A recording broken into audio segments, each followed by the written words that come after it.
Alright, I'm back, guys. So apparently I also saw that if you get the safe ending, you can't get the coffin ending for some reason. So, scrap that. Chopan for the electronic lock. Looks like it's got a keyhole in the bottom right. Maybe the key I got earlier. Nice. Just have to put the key in. That's on. Junpei, look! There's a minus sign on the screen. There's 8 of them. This probably means we got about 8 digits. You think you can figure it out? How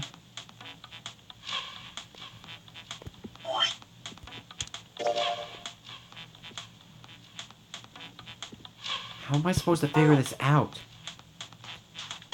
8 digits, huh? Once I put in the 8-digit number, I just press E to enter it. If I mess up, I guess I press C. I swear to God, if it's just this. Oh, whoops. What is it? It's a passcode. Pretty sure I searched every part of this room by now.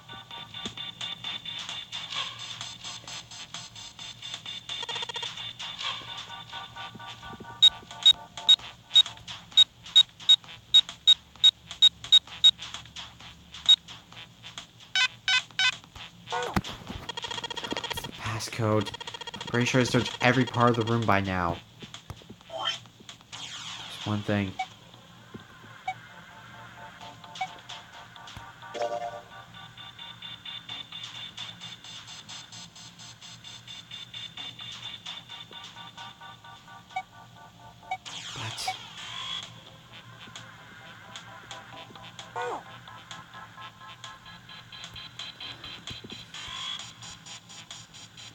But what am I supposed to do?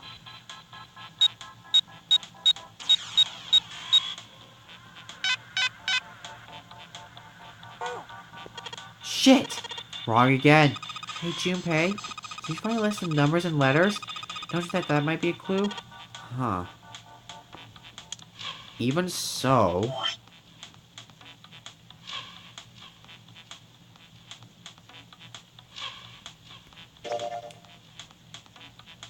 One, two, three, four... Oh, I get it now! Those letters, B, C, D, and E. There are 8 numbers.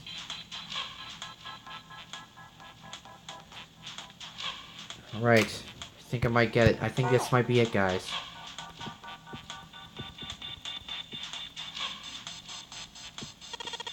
One more time.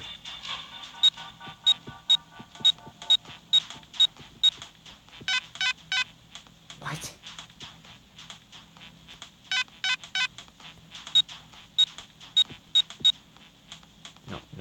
No.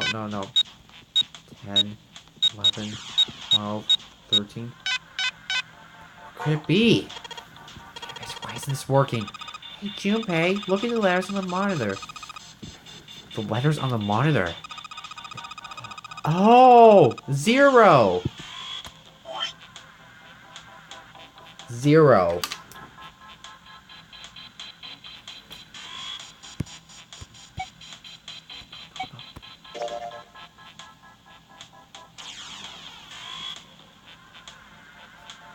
Let's see. Oh, God damn it. Okay. No, I didn't mean to do that. Okay.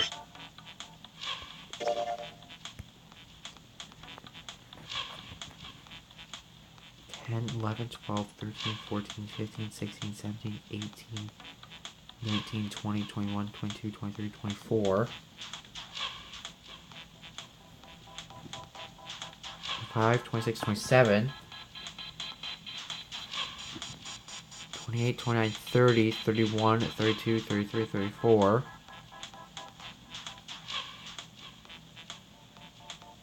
W, X, Y, Z. 4, 35, 36, 37, 38? Would it be 38? 38. Okay. This has gone... I've probably gone off the deep end. And right now. I'm pressing the button. There we go.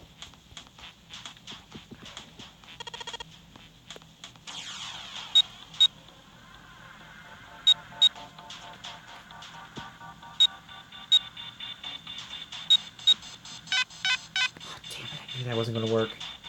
Wait, why did I wrote 14 again? That was supposed to be 24. Okay.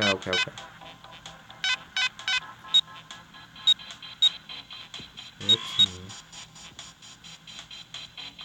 27, 24. What?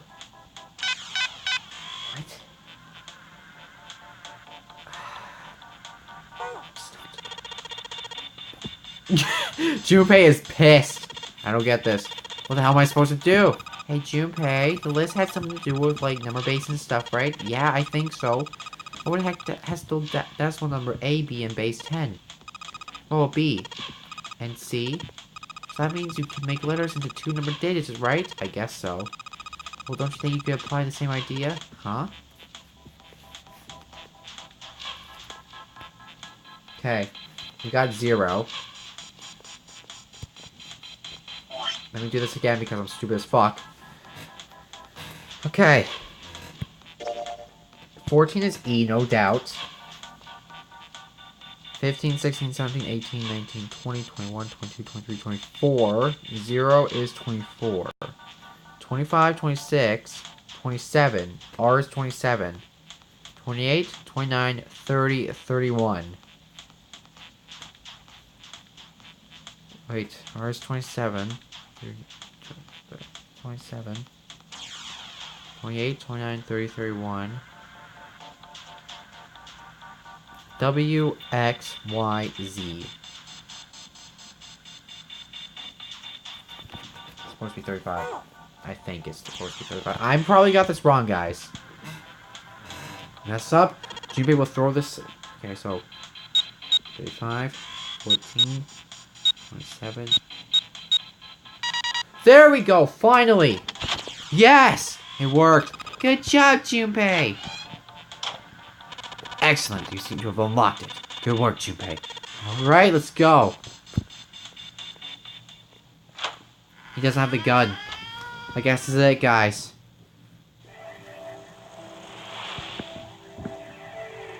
We did it. They stepped out of the captain's quarters and into another hallway. The hallway stretched down in front of Junpei a bit before turning left like a backward L. Junpei rounded the corner and took off down the straight hallway. He ran and ran and ran. At the end of the hallway was a door. He made straight for it. He was nearly halfway to it when he noticed a piece of paper in the middle of the floor. What's a piece of paper doing in the middle of the hallway? Junpei skidded to a halt. He dropped down his hands and knees and quickly tore the paper off the floor. Now they had a chance to examine it more closely. It was clear that it was a map. More specifically, it was the map's interior for the A deck. What's wrong? A slightly slowered by virtue of his advanced age and finally caught out of Junpei. Junpei said nothing, simply showed Ace what he found. He looked at it long enough to determine what it was and nodded. I see. With that, he began running again past Junpei. Junpei shoved the map into his pocket and got up and followed Ace, but something stopped him. Hey, where's Clover? Turn around. Clover was nowhere to be seen. Damn it, what the hell is she up to? He put her angrily on his breath and took off back the way he'd come. As he stomped around the corner, he saw her. Oh, thank God. She was standing in front of her hand on the doorknob. As Junpei watched, she closed it gently and quietly. What the hell are you doing? Nothing. What do you mean, nothing? Clover unconsciously put her hands over the pockets of her jacket as if to hide something. What the hell is that? What? You've got something in your pockets. What is it? Oh, this? A note. A note. Yeah? I found in the pocket of the guy with the captain's clothes. Something about the darkness of the sinister hand or something. That again. I wasn't going to get to see it. From the other end of the hallway, he heard Ace's voice. Hey, Junpei! Clover! What are you two doing? Hurry up! Clover shrugged. I'll show it to you later, alright? Come on, we gotta hurry. When Junpei could protest, she was gone. Around the corner and off on 7L, a note. I was curious, but there was something else that bothered him. Her pocket had been bulging far more than it was for just a note. Junpei did his best to convince himself that it would make sense later and ran off after Clover. Junpei first pushed through the door and found himself in a large room with a large set of stairs. Just what he expected to see after reading the map. His I see after reading the map himself meant that Ace would probably realize the same thing. Jimmy looked around, but Ace was nowhere seen. He put his hand on the handrail and leaned to look down. There he was. Now just Ace. Santa, June, Seven, and Lotus as well. Snake and Clover glanced at each other and hurried down the stairs. They reached the B deck at the same time. Junpei! Clover! June's face was excited. Something happened. That much Junpei could tell just by looking at her. What's up? Given the situation, he was not inclined to be excited about some developments. June, however, couldn't contain herself. We found it! Found what? We found it! What'd you find? The last door! We found door 9. What? Come on, just follow us. We'll explain on the way. Okay, let's go. Seven turned and jogged down the stairs. The rest followed. We finally made it. The relief and excitement in her voice echoed what each of them felt. It's finally time. Jimmy wasn't quite ready to believe they'd really done it, at least not just yet. So if everybody said it was door 9, then it probably was. He could feel his heart racing. A mixture of anticipation and fear ran through his veins, and he could feel his legs shaking. He was doing his best to maintain a sense of healthy skepticism, but he couldn't deny that the prospect of an escape was an exciting one. But there was one thing he couldn't get off his mind. The numbered door that could only accommodate between 5 and 3 people. 7 of them on the door. Door 9. That meant, even in the best case scenario, there would be 2 of them who had to stay behind. 2 people. He didn't have any solution to that problem yet, but he was desperate, hoping one would present itself. He simply looked over at the clock. The hands indicated that was 4:30. They had 90 minutes before their time was up. Hey, Junpei, June, what the hell are you 2 doing? Hurry it up! Santa's voice jolted Junpei out of his reverie. Let's go, Junpei. June took off downstairs, jogging as quickly as she could. Junpei followed.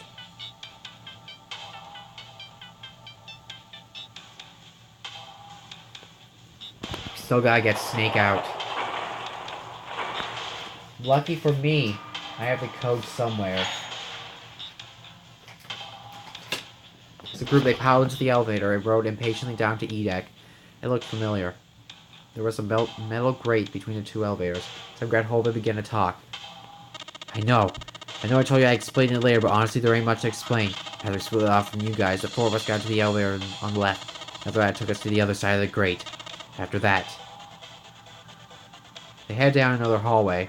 It took them toward the bow of the ship and eventually to the number that Junpei and June had found earlier. With 4, they've been able to open the door and keep going. As usual, they faced a locked door, but have been forced to complete 2 different areas before they can unlock it.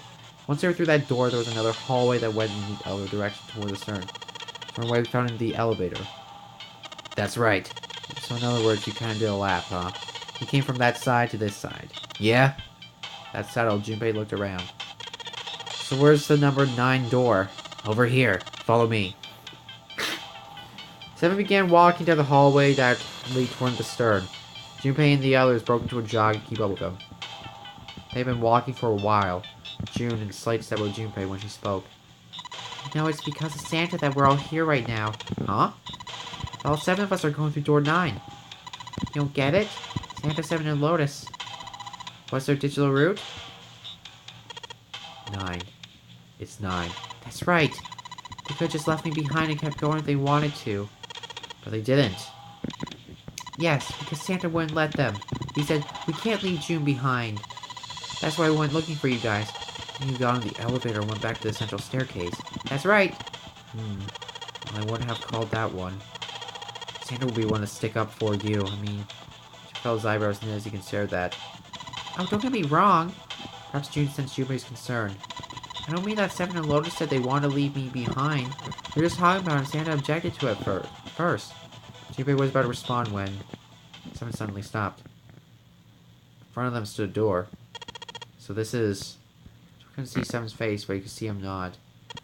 There's no other place for us to go? Nope. Just look around. At the end of the hallway was a thick iron wall. To the left and right, other hallways led to the port and the starboard sides of the ship. But they were both closed up by thick metal grates. It looked as though Seven was right. The door in front of them was their only choice. Alright, let's get moving. He pulled open the door and walked in. Jimmy took a deep breath and followed. appeared as they'd been telling the truth.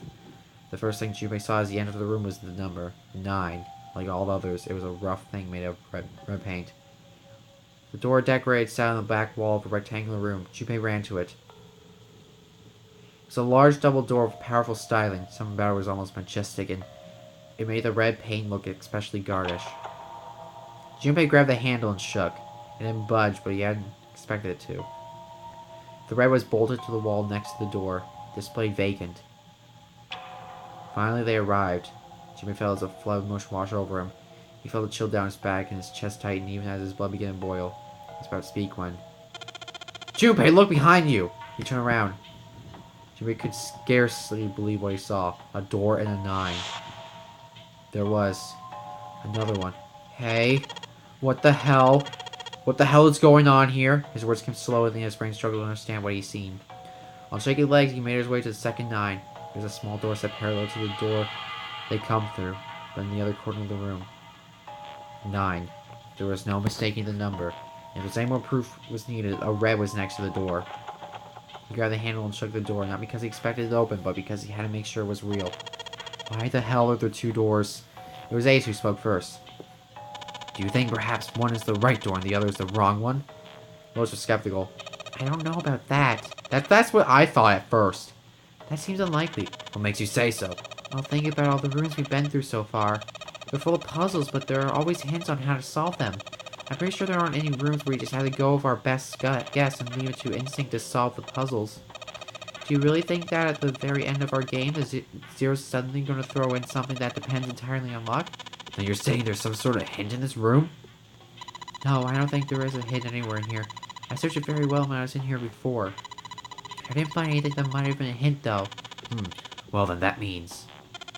Yeah, both of these doors are the right door. I mean, if you think about it.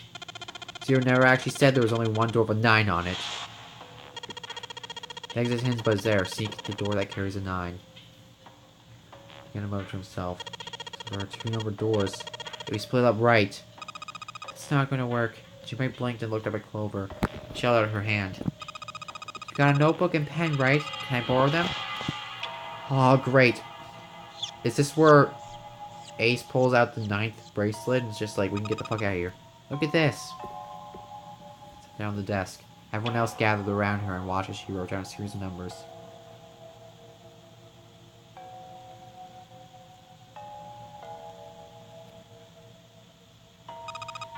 You get it? The numbers on top are all combinations of digit roots of 9. The numbers on the bottom are the people who don't fit. The only 8 possibilities are split into 2 groups of 3 or 4 people. So, if 3 people go through the door, then 4 are left behind. If 4 go through, then 3 are left behind. Right? Clover nodded, almost as if she were pleased with herself for solving the difficult math problem. They were very quiet. Silence lay across everyone like a thick, heavy blanket. No one spoke. The faces were blank. Desperate for something else to look at, Junpei turned his eyes to the room around him. She did begin to wonder, what was it? The walls were covered with candles. The wavering flame made the shadows of Junpei and his companions look as though they were dancing. 2 rows of wooden pews filled most of the room. Between them was a strip of rich red carpet. The carpet ran straight through the room, ending at the door that pointed to the stern of the boat. On the other end of the carpet, an altar. It was a recessed space set into the wall between 2 other doors. Seen on a raised section of the altar was a coffin. Coffin. Coffin. No, it couldn't possibly be. If it wasn't, then whose body occupied it? That was as far as Junpei wanted to pursue that line of thought. He decided not to think about the coffin for the time being. At that moment, Seven spoke. There was an edge of humor to his voice, but was forced. Okay, I give up. After we sat around here long enough, someone will volunteer, but I guess nobody's got the guts to do it. Junpei didn't understand he wasn't the only one. What? You guys didn't figure it out yet? Fine. Let me enlighten you. Clover was mostly right with her little explanation earlier, but she missed something. She wasn't really wrong, she just... screw it, let me just write it out. She snatched the notebook and began writing it. Everyone else clustered around him, desperate for a look.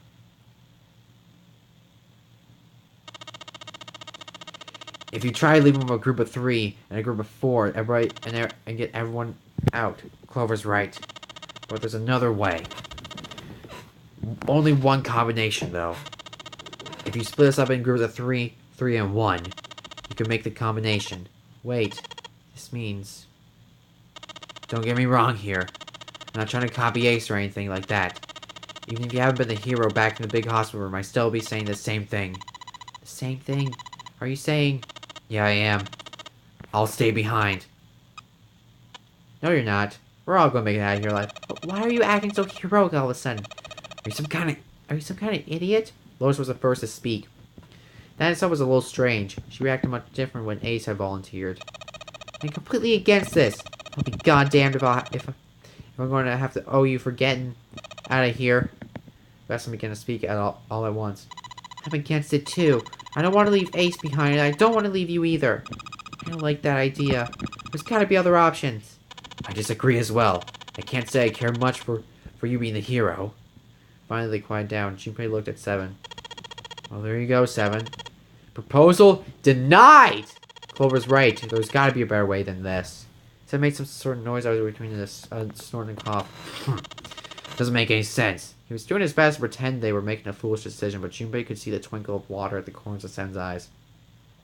That's when Santa spoke. Well, hold on a minute. I haven't said anything yet.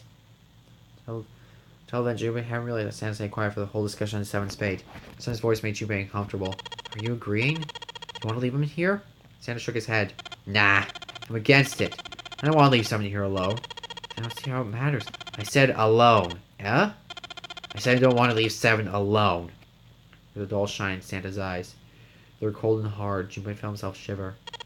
Why the hell are you... What, you don't get it? I can't leave just one person. I need 2 more. 3 people, including Seven. I'll be leaving behind 3 people. That's my proposal. No. Those are my orders. What do you mean, orders? What the hell makes you think you can order us around? Who else going to listen to you? You all will. In 3 seconds, you won't have a choice. What? 3, 2, 1.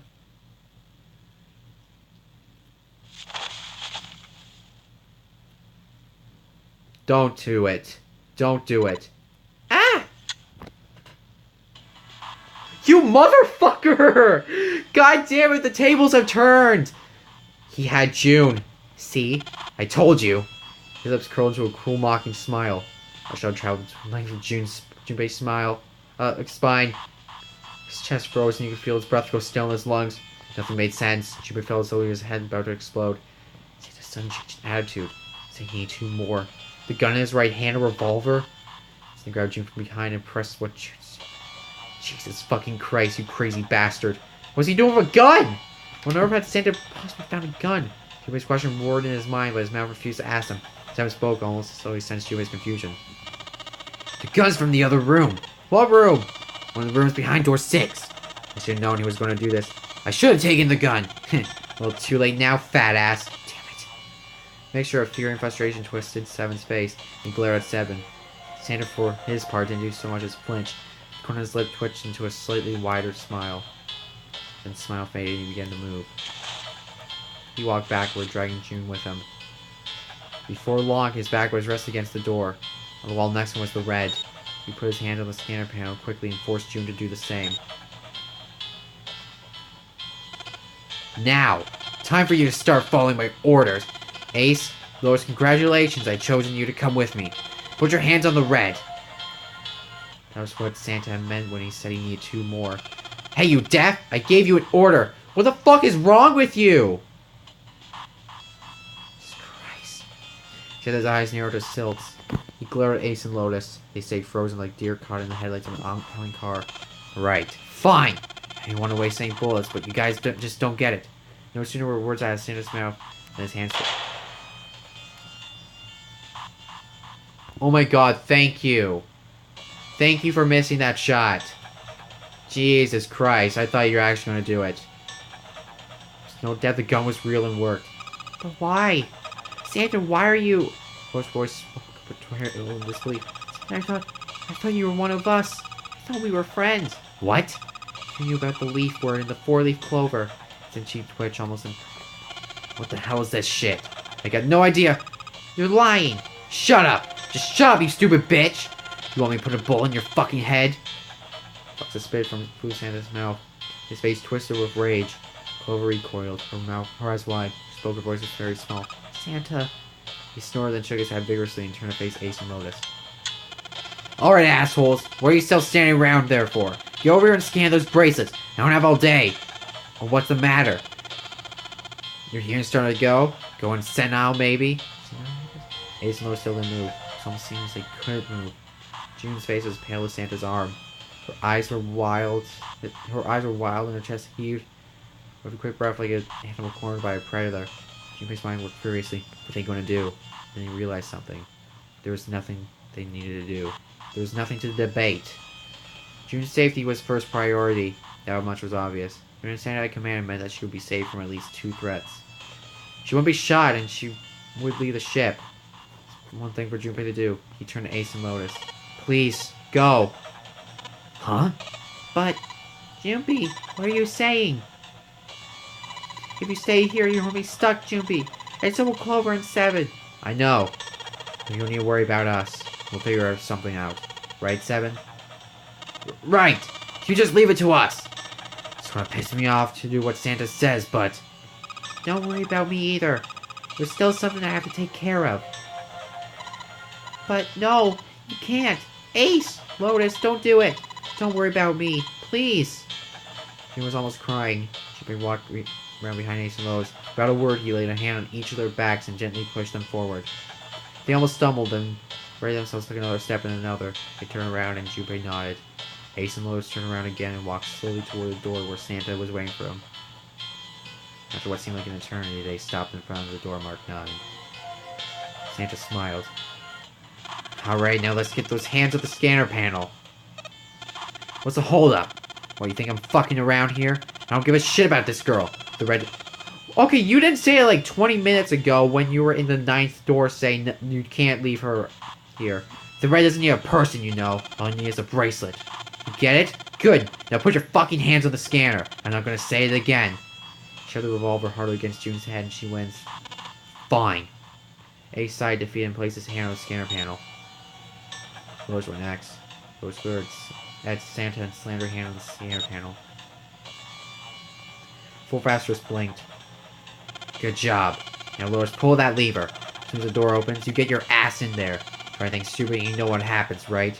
You can almost hear Lotus's teeth grind. Okay. Great, now I hate 2 people in this game.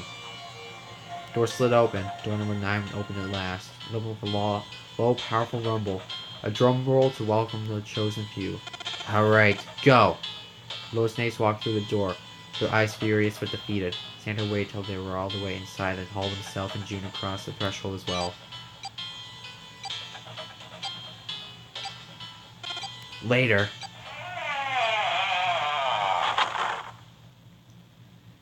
After exactly 9 seconds, the door swung and shut. The gust of air it created caused the candles on the altar to flicker and die.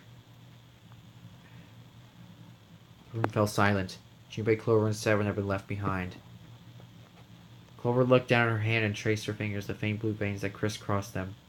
Seven shoved his arms into the fold of his overalls and scratched his stomach. No one spoke. Silence made the air feel thick and oppressive. Desperate for something, anything to occupy his mind. Junpei walked to the larger of the 2 doors. He stood in front of it and looked at the red. It red engaged. He moved to the smaller door. This one. It said vacant. The digital rule of the remaining peoples was 7. This is where we get Snake out, guys. If we get Snake out, we will get a 2. Then that will be a 9. There was no possible way for them to open the door with a 9 on it. Junpei touched the surface of the door. He thought about June, about Kane Kurashiki. Was she safe? That was all that mattered to him. If she was alive, if she had escaped this horrible boat, that's what Junpei prayed for. Santa came up next to him. Now 7. He pulled out his hat, scratched his head inside. So what do you want to do, Junpei? What do you mean, what do I want to do? What can we do? So I noticed enough to respond when. A noise echoed through the room. Someone was pounding on something vigorously. It wasn't mechanical. It was certainly human. Junpei and Seven looked at one another. What the hell is that? Shh! Quiet! Clover motioned to Santa to be quiet. She put one of her finger to her lips and closed her eyes in concentration.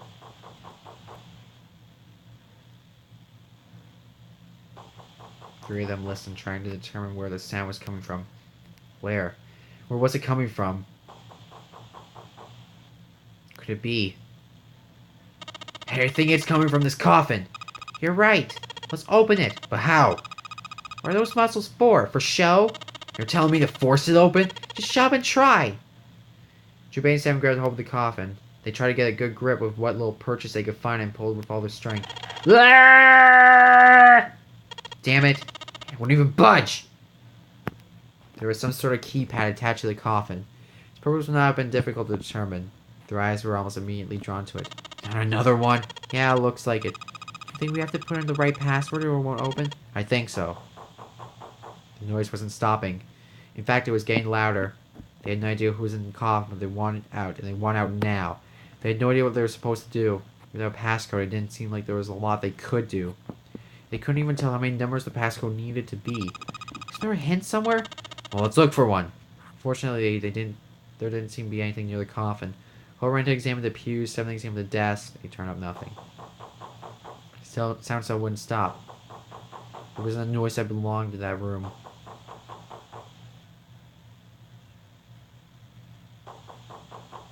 What's the passcode? What was Junpei supposed to do? How was he supposed to figure it out? He needed something.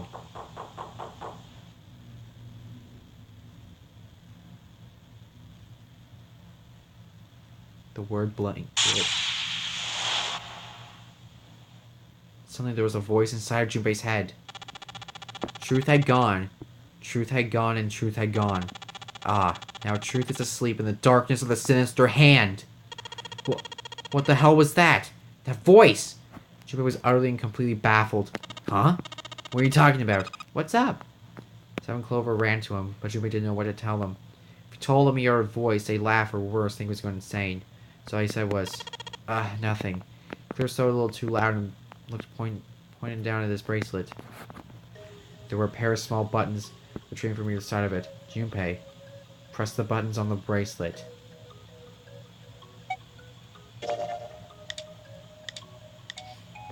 Yes!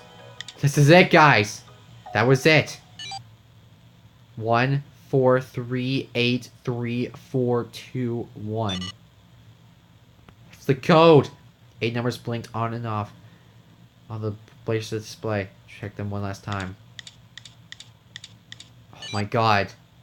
1 4 3 8 3 4 2 1. Oh my god.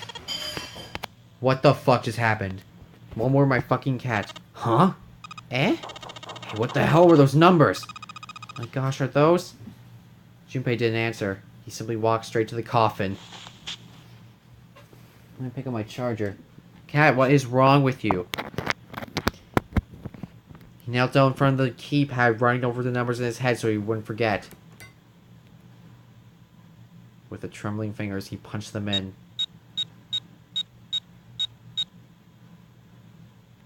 That was all of them. He punched the E button. There was a moment of complete silence. Oh no, how the hell that happened? Then there was the sound of the coffin lid unlatching. Someone sat up out of it. Ah! Oh, is that you, Clover? I apologize for worrying you. Snake! How did you?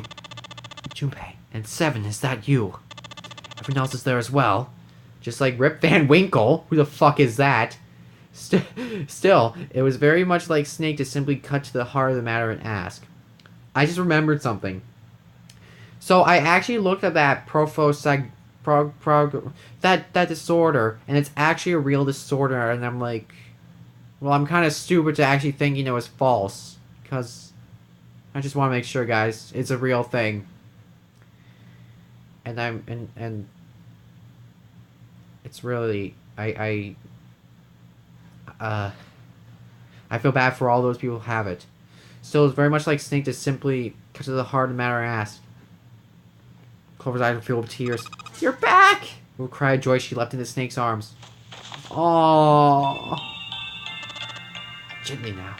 My body's still a little weak. You're back! You're back! Clover looked like nothing so much as a lost child who had finally found her home. She cried and cried and cried. Her eyes were red and her nose was running. She hiccuped and gasped as if she were about to begin hyperventilating. You're back! You're really here! Her voice was half almost desperate. She feared he would disappear again if she stopped talking to him. Tears after tremendous tear rolled its way down her face. Her small arms strained as she clutched Snake's body as tightly as she could. Perhaps she had to convince herself he was real. She was worried that he would be gone the moment she let go. Perhaps he simply didn't know what else to do. Oh, you're back! Come now, it's gotten into you. You're acting as though I returned from the grave. Not as though you did! I really thought you were dead. Huh? You jerk! Idiot! Idiot! Idiot! Clover broke into sobs so great she could no longer talk. I hate when that happens, man. It was a touching reunion between brother and sister. Even though Junpei knew they had little time and every minute they waited was a minute they wasted, it felt cruel to pull them apart. Junpei's son sat down on one of the pews waiting for Clover to calm down before explaining to Snake what had transpired.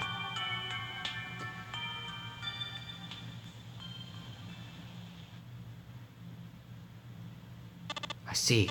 I believe I understand things rather well now. Thank you. In the shower room, there's a dead body wearing my clothes. Because of that, you thought I was dead, correct? He had quickly and neatly summarized the events of several hours. Junpei nodded. You also discovered the corpse in the captain's quarters, and Santa turned on you here in this room. Do I have it straight? Seven had been rather surprised to learn of the dead body in the captain's quarters. With everything that had taken place, Junpei simply forgotten to mention it to him. Well then, I got a pretty decent idea of what happened while I was indisposed, but it's still something of a mystery who did all this and why. The corpse in the shower room that looked like me, and the corpse in the captain's quarters. Why were they killed in the way they were? You don't know? No. Why would I? The guy in the shower room. You don't know who he is, so let's call him Mr. X. Guy X. So anyway, this Mr. X is wearing Snake's clothes. We're wearing some kind of weird robes. That means someone took your clothes and put them on Mr. X. We need to figure out who that was. I apologize, but I have no idea who might have done this to me. I only just now woken up. I was unconscious during all the events that you just described to me. They must have undressed me and changed my clothes during that time. When were you knocked out? When we split up to look for the red. Where did they get you? Do you remember? It was a small room in one of the hallways on C-Deck. What happened? The same thing that happened to every one of us when we were abducted. A con releasing some sort of gas was thrown into the room. I believe the gas is some sort of incapacitating agent. Then that means it was... Zero. Looks that way, huh? There was nothing else I have to tell you. When I woke up, I was in this coffin. Jimmy crossed his arms and thought. Why Zero made Mr. X wear Snake's clothes? How the result of that trick benefited Zero? It's a mystery. Jimmy couldn't make sense of it. He also didn't have a satisfactory explanation for how he discovered the key code for the coffin. It just didn't make sense. Truth had gone. Truth had gone and truth had gone. What did that mean? Did it mean anything? And why had Jimmy felt compelled to push the buttons on the bracelet after hearing them? Seven had asked him about it while they waved for Clover and was crying. He had no answer for him, and he still didn't. All he could say was that it seemed to have been a subconscious reaction. His fingers simply moved on their own accord. It's the only explanation that made any sort of sense, and that made almost no sense. Jimmy had no idea what any of it meant. His mind was a maelstrom of mysteries, clues, theories, and more mysteries. He could barely think. And of course, Snake and Clover had been subject in the matter experiment 9 years ago. The ability to access the... Yeah.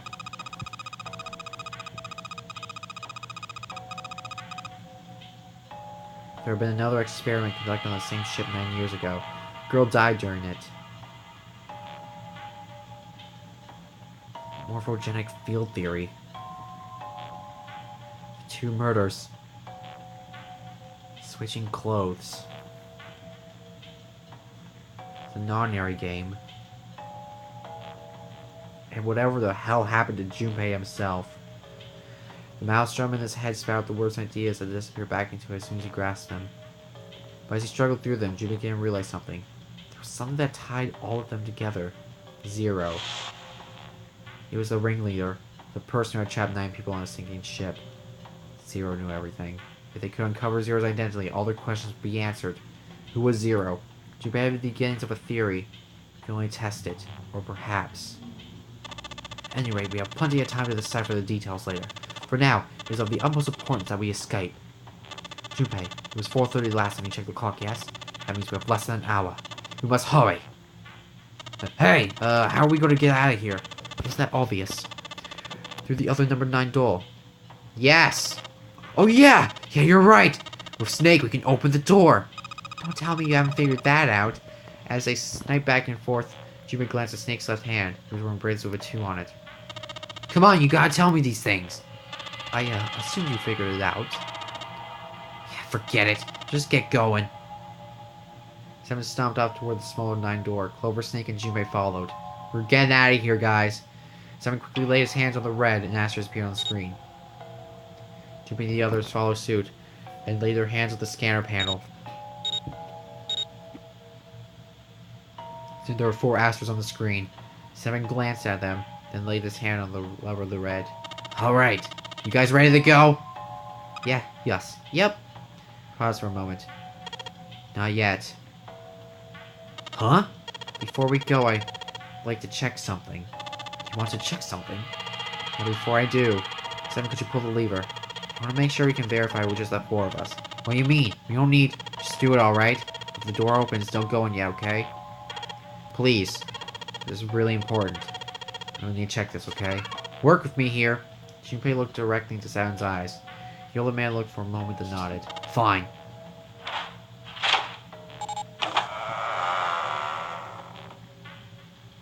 Seven pulled down the lever and the door 9 creaked open. Then they waited.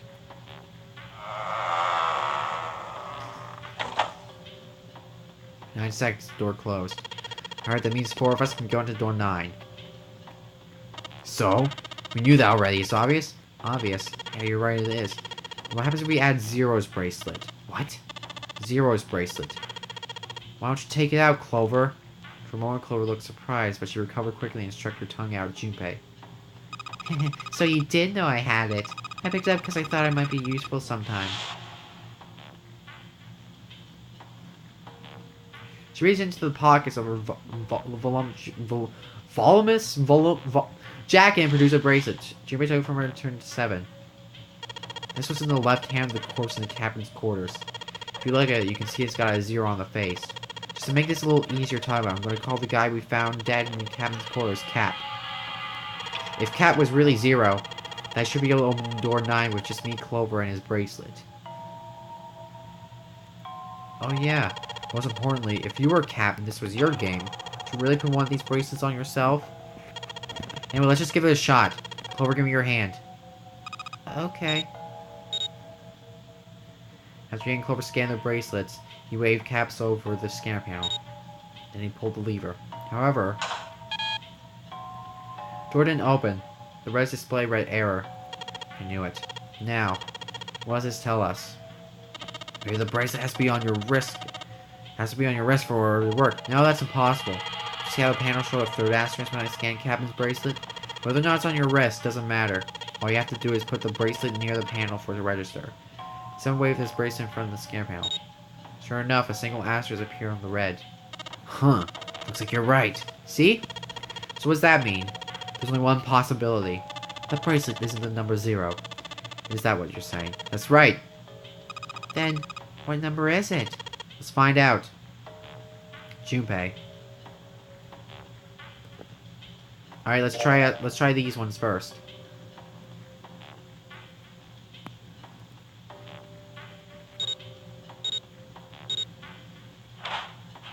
Wait, isn't it a 6? Wasn't it a 6 beforehand?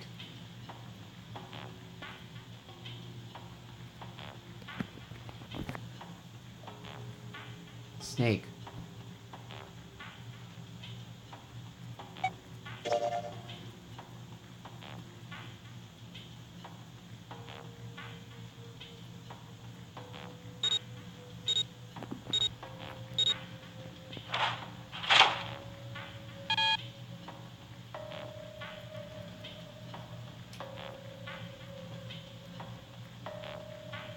Let's try...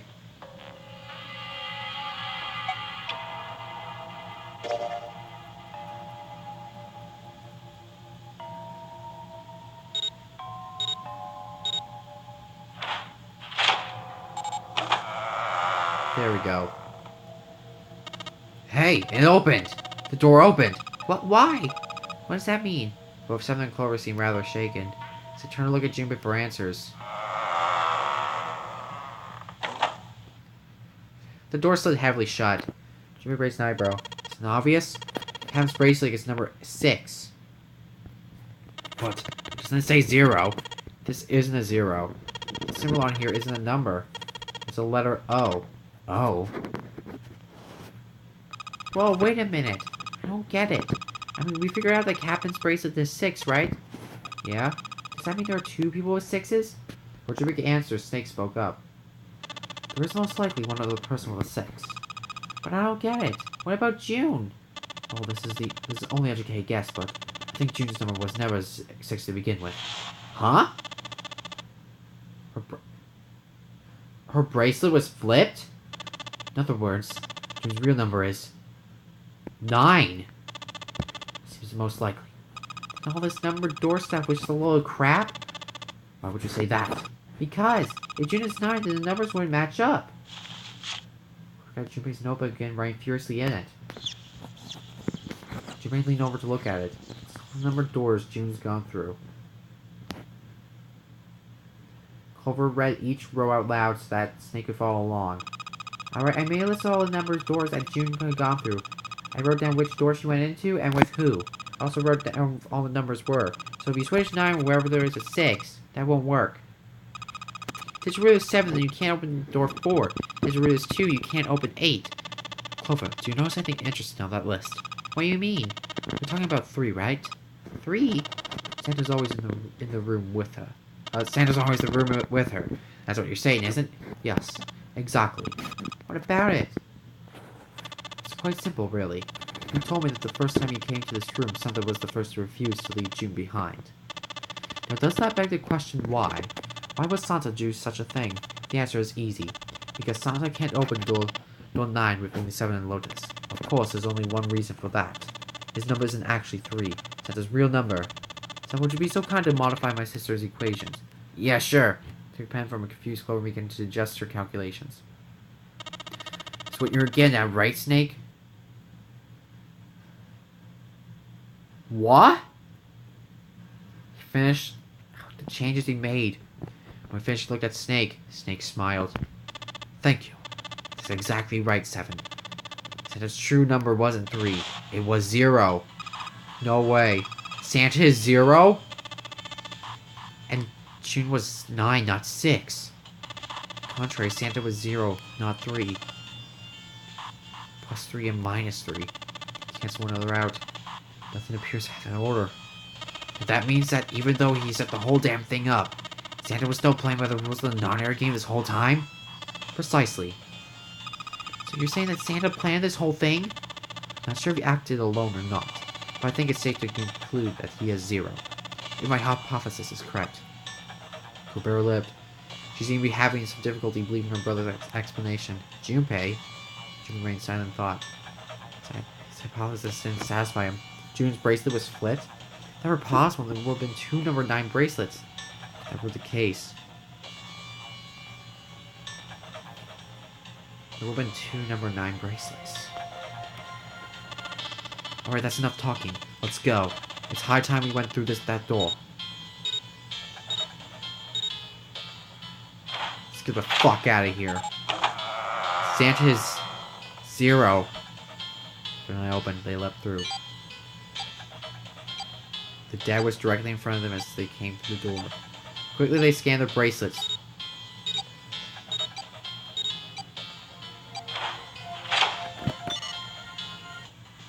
And the detonator stopped. Pausing for a moment to catch their collective breath, Junpei and his companions headed down the long hallway in front of them. At the end was a set of stairs leading down the ship. It looked as though they led all the way to the bottom deck. They looked down. It didn't seem to be flooded. Deciding it was safe, they headed down the stairs. Before long, Junpei's companions found themselves on the bottom deck. They turned left onto another hallway, at the end of which they found another door. And of course, there was a symbol engraved over the keyhole. It looked like the sort of harpoon one they used to hunt fish, the kind with 3 prongs. Snake traced the shape with his fingers. This is the Neptune symbol. There must be a key around here somewhere. Neptune key. Junpei had was the Uranus key. Not the same plan, not even the same sort of key. Clearly it wasn't going to open this door. After examining the door for a few more minutes, they gave up and headed back the way they came. One more search and they found a metal door. Yes, this is it! The side of it was a card reader. A symbol was engraved onto the card reader. It matched the Uranus symbol on the key card Jinbei was carrying. This is the place. He muttered to himself and slid the card to the reader. It beeped once and the light turned on green. With a heavy metal groan, the door creaked open. Jinbei, Clover, and Snake and Seven looked at one another, nodded, and stepped through. And found themselves in was full of books. Holy shit! More than a library. Not a sort of library where large numbers of people came to read books. More like a sort of library that was simply a place to store books. I felt a little overwhelmed by a sheer number of books, but Jinbei did his best to speak with authority. Alright. If we want to go through that door, we need that Neptune key. I say we split up and look for it. Okay, very well. Sure thing. Good. Let's get started then. We don't have a lot of time. Hurry. Alice sleeps in a small chamber past the Forge of Knowledge. He began his search for reasons he didn't fully understand. Jinbei felt those particular words flow through his mind. This is it, guys. The final room. Let's do this.